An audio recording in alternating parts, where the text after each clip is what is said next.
to show the Trump signatures back to back, the one on this letter as well as others that were his signature around that same time. They appear to match. What do you make of the reaction we just played?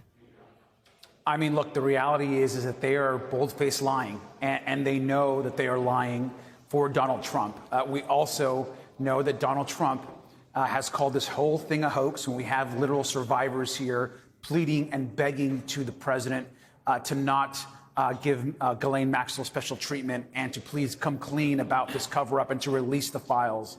And at the same time, we know the president has said that this birthday book and note, that somehow it didn't exist. And it's been there in the Epstein estate now for decades. So what the president is saying that somehow this note was planted many years ago and the signature matches it exactly. And we know, of course, that Jeffrey Epstein and Donald Trump, according to Epstein, were best friends for over a decade. Give me a break. Here are the facts. Donald Trump and Jeffrey Epstein were incredibly close. There's numerous accounts, photos, videos of them together. They have exchanged, of course, their time when they were in Florida and in New York. They've exchanged numerous support of each other. And we also know that during the campaign, Donald Trump made it clear that he would release the Epstein files. Then he gets into office, and now he's refusing to do so. What's happening right now is a White House cover-up. That note belongs to Donald Trump. It is, as we know, quite lewd. It is disturbing. It talks about a special secret that they both share. And it is important right now that the country get the answers that they deserve, and the full files need to be released. Your Republican counterpart on the Oversight Committee, Chairman James Comer, is accusing you of, quote, cherry-picking documents and politicizing information received from the Epstein estate. What do you say about that? I mean, what a complete joke. I mean, let's be real clear. We released the documents that related to the president. We reviewed the whole document transcript that got sent to us last night. And we have been pushing James Comer and the Republicans every single step of the way to do the right thing. We demanded Alex Acosta to come in front of the committee. That's going to happen in just over a week. We forced a subpoena vote in a committee for a release of the full files. Their leadership did not support that. We made them vote and get there. We are the ones that demanded the Epstein estate book and the documents, and we finally got it.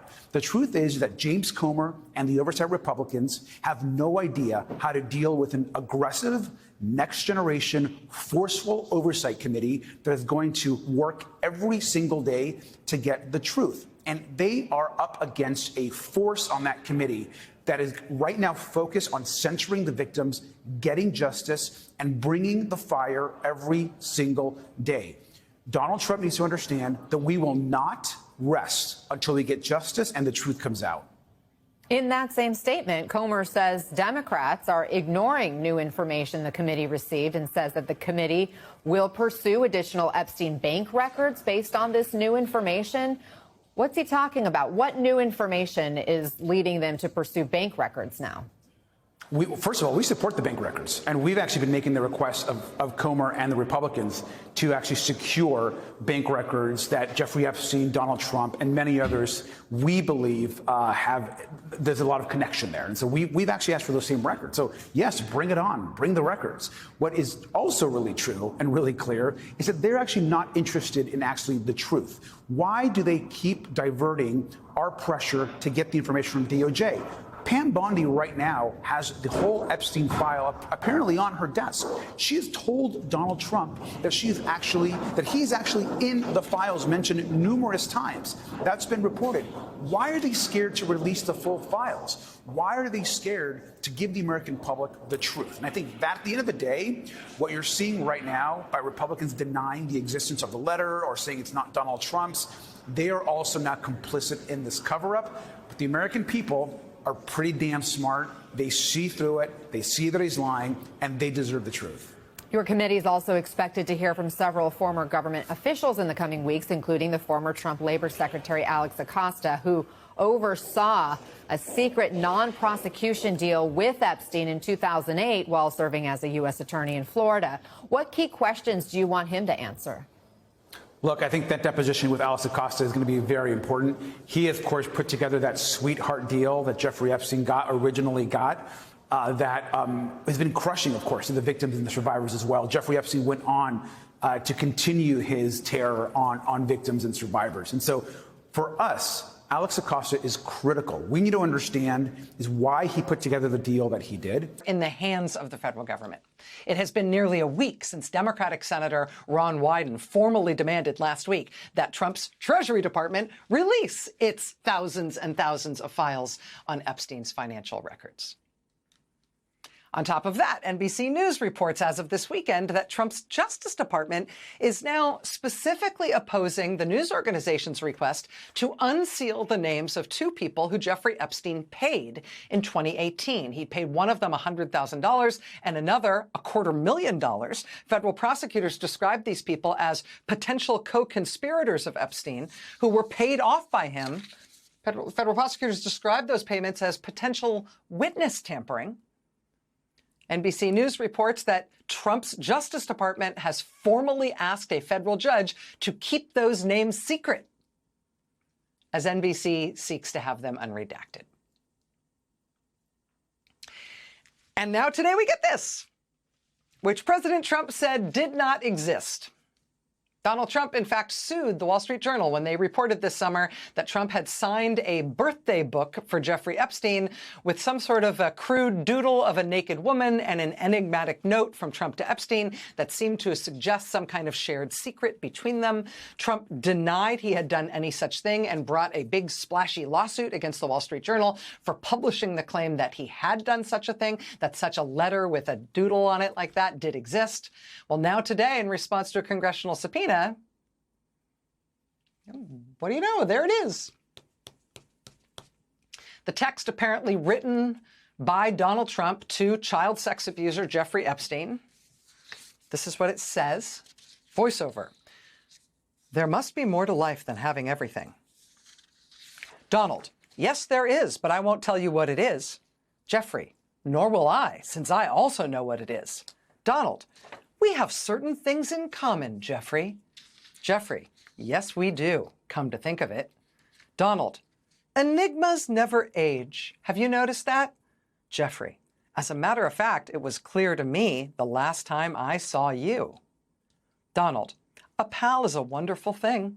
Happy birthday, and may every day be another wonderful secret. And then it is signed. See the typewritten text there, Donald J. Trump, with the handwritten signature, Donald, beneath it. So it is all written like on the body of a naked woman-ish. The president apparently describing a shared secret between him and Jeffrey Epstein, a bizarre reference to age, and, quote, certain things that the two men have in common. Yeah, okay.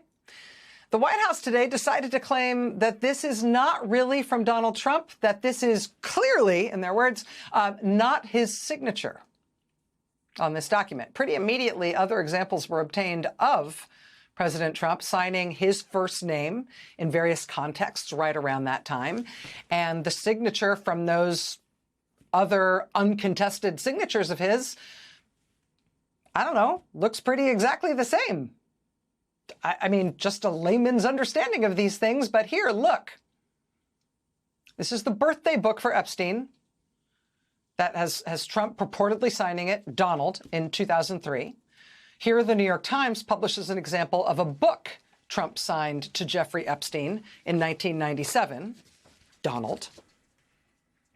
Here's the Wall Street Journal publishing an example of a letter Trump signed, Donald, in the year 2000. Here's the Wall Street Journal publishing an example of a letter Trump signed, Donald, in 2006. Now, I'm no forensic handwriting expert, but if the White House is hinging its whole defense against how ferociously creepy and suspicious this all is on how much these signatures don't all look alike, how much these signatures don't look like each other, if that's their defense, that's a terrible defense. This is the sitting president of the United States. In addition to the creepy Our Shared Secret Naked Woman References to Never Aging document from Epstein's birthday book, Epstein's estate also today handed over to Congress this photo in which Epstein, who you see on the right there, is holding a big novelty check for $22,500. It is a check that is made to look like it is from Trump to Epstein. So it's Trump purportedly paying Jeffrey Epstein more than $22,000. The caption alongside the photo, which the Wall Street Journal says was written by a longtime Mar-a-Lago member, indicates that the check is because Epstein sold to Donald Trump a, quote, girl who is described as, quote, fully depreciated for $22,500. What's that about? This, of course, comes after President Trump said just earlier this summer that the reason he had a falling out with his longtime friend Jeffrey Epstein after 15 years of friendship was because Epstein, in Trump's words, stole a young woman from him. One of Epstein's sex trafficking victims, who Trump says Epstein stole from Trump's spa at Mar-a-Lago. Real normal stuff here, you guys. Real normal. I mean, what in presidential history even approximates a scandal this disgusting? What in the history of the United States of America, for anybody in any position of public trust, approximates the level of repulsiveness that Donald Trump brings to the presidency with this trailing behind him like a snail trail? Don't fall for it, and don't even take the bait. Just hammer them with the facts and move on, because now you're seeing MAGA come out and say, this is fake. Oh, it's not even his real signature. And Trump would never use the word enigma. Remember, they made this argument before the card came out. He would never use the word enigma. He basically saying, oh, Trump's too dumb to use the word enigma. And here's the thing. Trump is dumb relative to presidents. And I don't think he's a particularly smart man. But I don't think he's literally incapable of using a word like enigma that a child might learn the meaning of in middle school, right? And we have evidence of that. We have evidence of him using the word enigma, right? There was a clip of him back, I think, when he was running for president the first time.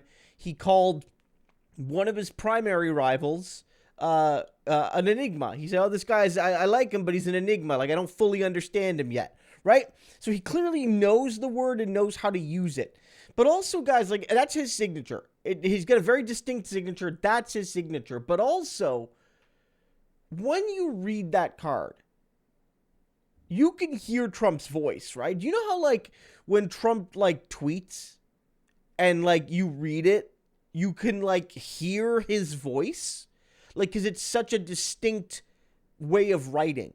You can hear his voice, right? And likewise here, I can feel almost like he's talking to somebody in the crowd, to his buddy in the crowd. He's like, oh, Jeffrey, it's great to have a pal. And may all our wonderful secrets be kept every day. You can hear his tone. This is Donald Trump. All the right-wingers are like, do you see Donald Trump doing something like this? Is this really something you think Donald Trump would do? And the answer is yes, frig yes. And he did it. Proof's in the pudding. And Donald's going down.